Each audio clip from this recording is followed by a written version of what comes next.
নমস্কার বন্ধুরা, আজকে আমরা ভিডিওতে আলোচনা করব ওয়েস্ট বেঙ্গল গভর্নমেন্টের পক্ষ থেকে চালু করা লক্ষ্মীর ভান্ডার প্রকল্পের ব্যাপারে।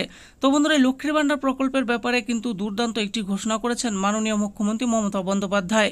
সেই ব্যাপারেই আমরা জানব, তাহলে আসুন জেনে নেই। বলা হয়েছে লক্ষ্মীর ভান্ডার নিয়ে ফের সুখবর দিল সরকার।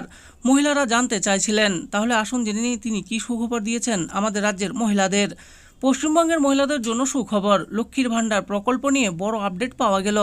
আমরা সকলেই জানি যে বিগত লোকসভা ভোটের আগে এই প্রকল্পে টাকা বৃদ্ধির ঘোষণা করেছিলেন মুখ্যমন্ত্রী মমতা ব্যানার্জি। আর এই ঘোষণার ফলেই লোকসভা ভোটে এই জয়লাভ বলে মনে করছেন অনেকে। লক্ষ্মীর ভান্ডার scheme new update by government of West Bengal. মহিলাদের আর্থিকভাবে উন্নত ও শক্তিশালী করার জন্য রাজ্য সরকার এই লক্ষ্মীর ভান্ডার প্রকল্প এনেছে।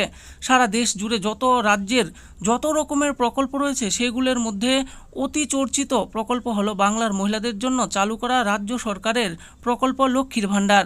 2011 সালে ভোটের আগেই এই প্রকল্পের কথা বলেছিলেন, আর সেই মতো বাংলার মহিলাদের আর্থিকভাবে সাহায্য করার জন্য লক্ষ্মীর ভান্ডার প্রকল্প চালু করেছেন মুখ্যমন্ত্রী।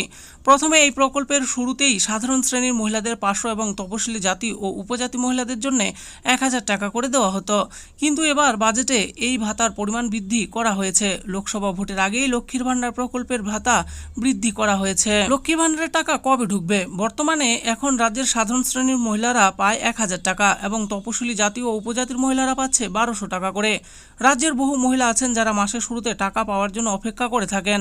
জুলাই মাসে ভাতা তো পেয়েছেন, এবার আগস্ট মাসে লক্ষ্মীর ভান্ডারের টাকা কবে ঢুকবে মহিলাদের অ্যাকাউন্টে?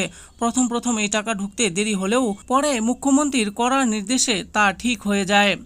লক্ষ্মীর ভান্ডার নিয়ে মুখ্যমন্ত্রীর নির্দেশ দেখুন, এখন এই টাকা মাসের শুরুর দিকেই ঢুকিয়ে দেওয়া হচ্ছে। 1 তারিখ ছুটির দিন না হলে সেই তারিখ থেকেই টাকা ঢোকা শুরু হয়ে যাচ্ছে। এবার আগস্ট মাসের 1 তারিখ পড়েছে বৃহস্পতিবার, সেই দিন কোনো ছুটি না থাকায় অ্যাকাউন্টে টাকা দেওয়া শুরু হবে। সরকারি সূত্র মারফত জানা গিয়েছে এখন পর্যন্ত 2,11,00,000 মহিলারা এই লক্ষ্মীর ভান্ডার প্রকল্পের সুবিধা পাচ্ছেন। লক্ষ্মীর ভান্ডারে ভাতা বৃদ্ধি। শোনা যাচ্ছে লোকসভা ভোটের ব্যাপক সাফল্যের পরে সরকার লক্ষ্মীর ভান্ডার প্রকল্পের ভাতা বাড়াতে পারে। আগামী দিনে সেই প্রকল্পের মাধ্যমে 1500 থেকে 2000 টাকা পর্যন্ত দেওয়া হতে পারে। তবে এই নিয়ে রাজ্য সরকার এখনও কিছু জানায়নি। এই লক্ষ্মীর ভান্ডার প্রকল্পে আবেদনও শুরু করা হতে পারে। শোনা যাচ্ছে চলতি মাসে দুয়ারে সরকার বসতে পারে লক্ষ্মীর ভান্ডার প্রকল্পের নতুন আবেদন। তাই যারা নতুন করে আবেদন করতে চাইছেন তারা দুয়ারে সরকার ক্যাম্প যখন বসবে সেখানে গিয়ে আবেদন করতে পারবেন। লক্ষ্মীর ভান্ডার প্রকল্প নিয়ে আপনাদের মত নিচে কমেন্ট করে জানাবেন।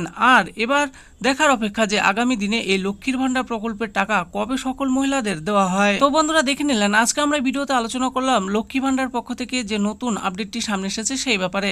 তো আপনারা আগস্ট মাসের 1 তারিখ থেকেই এবার লক্ষ্মী ভান্ডারের টাকা পেতে চলেছেন। আর অনুমান করা হচ্ছে এই লক্ষ্মী ভান্ডারের টাকা কিন্তু বাড়ানো হতে পারে। আশা করি এই ভিডিওটি আপনাদের ভালো লেগেছে। আর এই ভিডিওটি যদি আপনাদের ভালো লেগে থাকে তাহলে অবশ্যই একটি লাইক করবেন। আরও এরকম নিত্য নতুন স্কিম ও আপডেট সম্পর্কে জানার জন্য আমাদের এই চ্যানেল গভর্নমেন্ট স্কিম পুরো চ্যানেলটিকে অবশ্যই সাবস্ক্রাইব করবেন। আর এই ভিডিওটি দেখার জন্য আপনাদের সকলকেই অসংখ্য ধন্যবাদ।